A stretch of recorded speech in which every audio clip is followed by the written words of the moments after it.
I finally figured out by observation what's wrong with the millennials. You know how half of them they are very talented on one half, and then the other half is all messed up. All right? And they remind me of politicians in that, and I don't know about all, but the millennials are very selfish, and everything they do for self. They don't necessarily do it for someone else. And I noticed that they don't seem to, like no one taught them about values and morality. It doesn't seem as though it was taught in the homes or in the schools or anywhere. So they really don't know what that means, and that's why they're suffering. And not all, but most. And so I have, and this with men and women. So I wrote down some don'ts and do's. All right? So I want to say to the millennial men and women, here's some things that you don't do on a job. When someone hires you, here's some things that you don't do. How many millennials we have? Oh, okay. Any of you ever had a job? Because I don't think millennials really have ever had a job. So, number one, here's what you don't do on a job. You don't watch videos during the 8 hours that you are working. Because the reason you don't do these things is because when the person hire you, you agree on a salary, you agree that you're going to work for 8 hours for this amount of money, right? And so the person that you're working for, they hired you because they need their company to work. They don't need you sitting there on the cell phone or on video phone. And the millennials got that bad.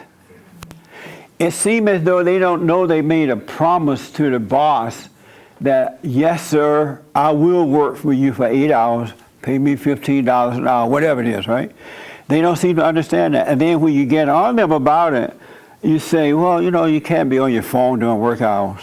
They'll say, oh, okay, I won't. And as soon as you turn your back, they're on the phone. It's like they're addicted to it. And then when they see you coming, they try to shut it off real fast. Same thing with a video. Have you guys seen that before? Are you guys so addicted to the cell phone you can't help it, even at work? Because it looked like dishonesty, when you make a promise to work for 8 hours.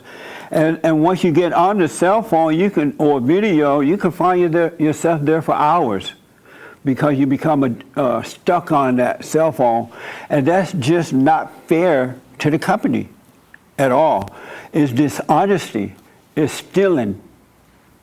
Because you're stealing a man's time and taking his money. And when it's time to clock in or turn the payroll thing in, they still turn it in for 80 hours as though they worked 80 hours. They don't even feel badly that, oh, you know what, I didn't really work 8 hours today. So I'm not going to clock in and out as 8 hours. That's a lack of moral values. That's a lack of dishonesty. That is downright stealing. Anybody disagree with that? Starting tomorrow morning, don't go to work and pull out your cell phones. Don't even think that you could pull it out and just check the message. I'll just look. Because you find yourself checking more than one message. All right? And no videos. And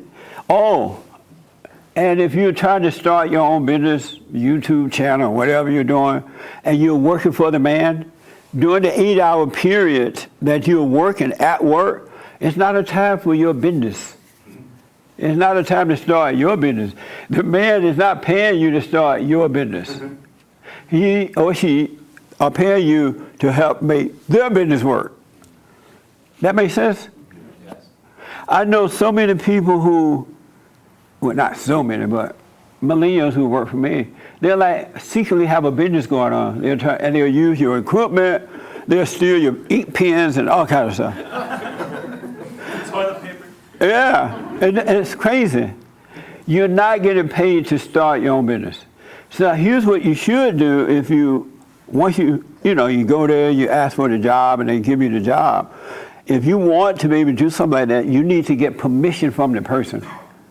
If that boss doesn't give you permission, it's wrong to do that. And look like you should feel guilty if you did it.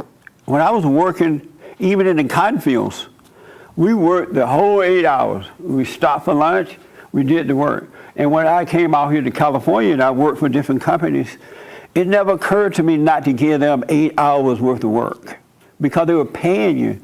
And so had I done something like that, I would have had so much guilt. But I don't think millennials have guilt, right? No? Do y'all know what guilt is?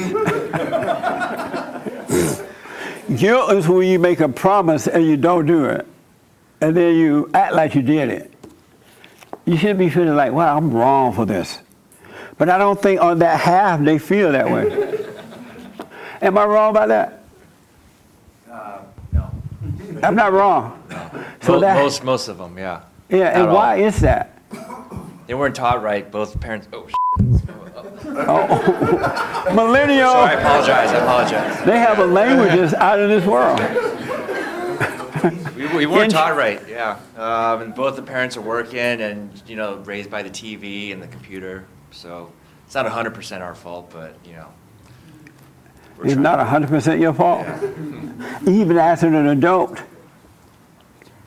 As an adult, then, yeah, it's more your fault, yeah. Yeah, as an adult. Now, I know the parents, they screw us up and, for the first 18 years of our lives, and then we spend the rest of the time trying to overcome it.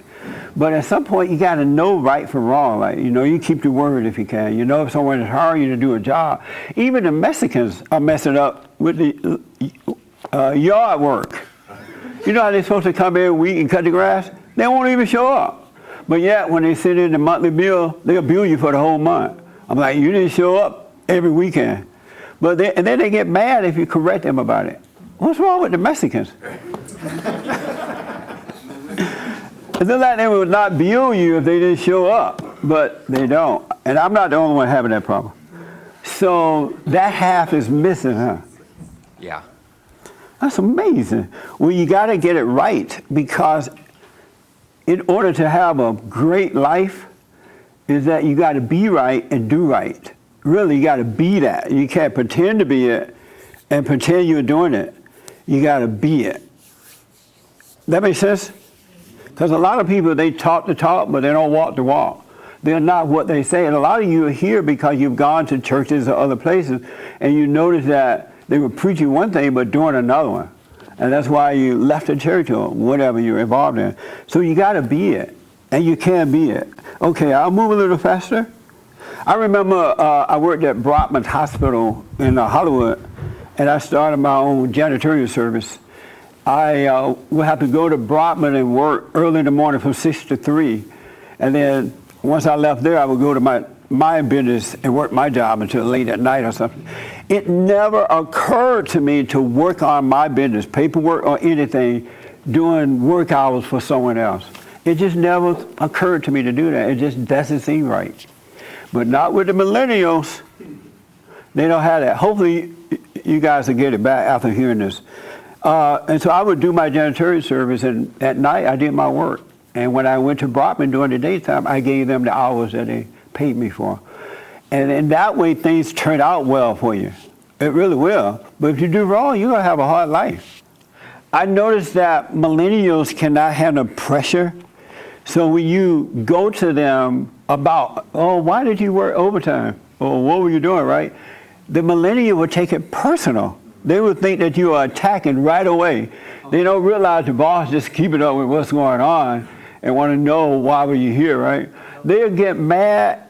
And I'm not saying you did, but I noticed that with millennials who come through here, and they'll get mad as though it's like, we just talk about work. We're not talking about your mama.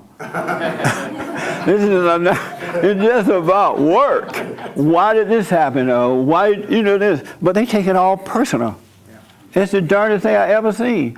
I've never had anyone to ask me about, my boss, to ask me about work, and I took the work questions personally. Now, if they ask me about my mirror flow or something like that, that's a different story. But If they tell you can't wear an afro to work, that's a different story. No, I'm playing. But you're supposed to be able to communicate at work about work. Agree and disagree. Not get mad. And then now they're mad, you have to let them go because you have trouble. You can never trust an angry person.